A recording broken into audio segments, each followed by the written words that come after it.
Download करें जनमत Haryana app.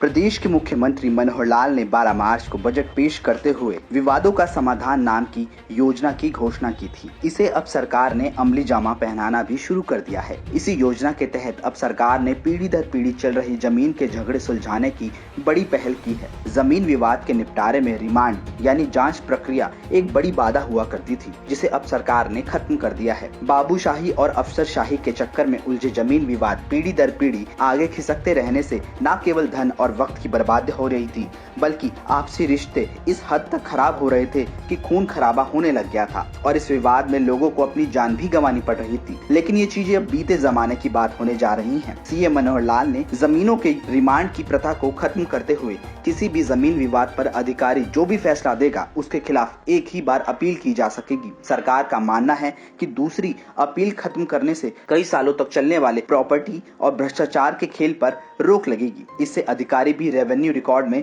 गड़बड़ी नहीं कर सकेंगे। कि जो भी कोई एक अधिकारी अपना निर्णय देगा, एक अपील होगी, उस सेकंड अपील में जो उन्होंने निर्णय कर दिया उसके बाद आगे अपील नहीं होगी। इसके बाद आपने जाना तो सीधा सिविल कोर्ट जाओ, क्योंकि ये जो खेल है 20-20, 30-30 साल का प्रॉपर्टीज का, यानी पीढ़ियां निकल जाती हैं, तब तक भी ये खेल चलते रहते हैं रेवेन्यू रिकॉर्ड्स में। ये सारे और बहुत तकलीफ है। जमीनों के लिटिगेशन सबसे ज़्यादा है, चाहे सिविल कोर्ट में है और चाहे रेवेन्यू कोर्ट में, सबसे ज़्यादा। तो इनको कैसे ख़त्म किया जाए, उसमें रजिस्ट्रेशन का काम एक तरफ चल रहा है, लिटिगेशन ख़त्म करने का सिलसिला कोर्ट से भी हमारी बातचीत चल रही है कि इनको बंचेज में आप लोग कैसे ख़त्म कर सकते हो, करो। कोई हमको नई पॉलिसी बनानी, नई पॉलिसी बनाए। कोई एक्ट भी बनाना पड़ेगा, एक्ट भी बनाएंगे।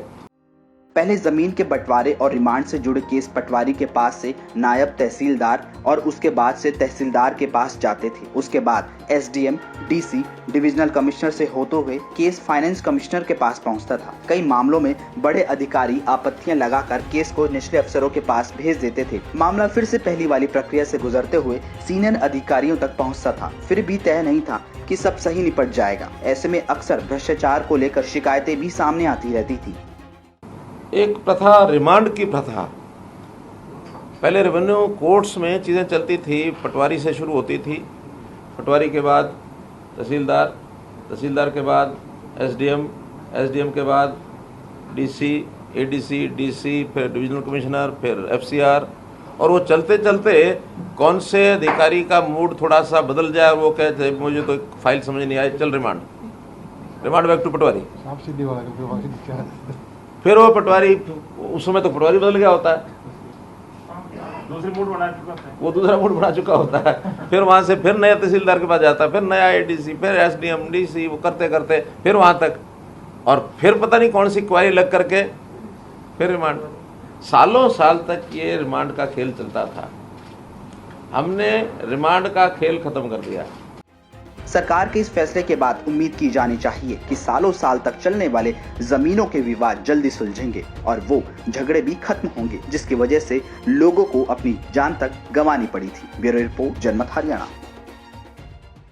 राजनीति के आगे, राजनीति के पीछे, हर हलचल को जानने के लिए हमारे YouTube चैनल जनमत हरियाणा को लाइक करें, सब्सक्राइब करें और अपडेट रहने के लिए बेल आइकन दबाना ना भूलें। देखते रहें जनमत हरियाणा, सच के अलावा कुछ भी नहीं।